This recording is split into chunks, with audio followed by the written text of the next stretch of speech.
Дэлхийд одоо бас тэргүүлэх зис металл үйлдвэрлэлийн чиглэлээс үйл ажиллагаа явуулдаг олон одоо бас байгууллагуудтай бас холбоо тогтоосон. За энэ хүрээнд дээрээс дэлхийн 20 гаруй орны 55 одоо компанид бас мэдээллүүдийг бас урилгыг хөргүүлж өнгөрсөн 12 сарын ихээр бас эхний одоо шатны урьдчилсан сонгон шалгаруулалт зарласан.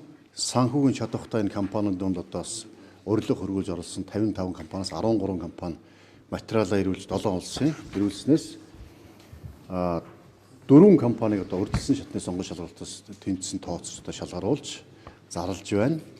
За энэ 4 компаниудаас Монгол Улсын засгийн газрын тогтоолоор тодорхой одоо нөхцөл шалгуур шаардлагуудыг тавьж одоо нэг компаниг сонгон шалгаруулах ажлыг эх оны энэ оны одоо эхний улиралдаа багтааж дуусгахыг засгийн газрын хуралдаанаас тэмдэглэж чиглүүлсэн.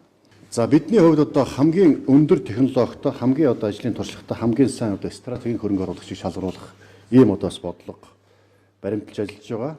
За мэдээж одоо бас бүх мэдээллийг ил тод нээлттэй шудраг өрсөлдөөнийг одоо гол шалгуураа болгож ямар нэг одоо алдаа мадаггүйгээр энэ одоо төслийг хэрэгжүүлэх ёстой гэж үзэж байгаа.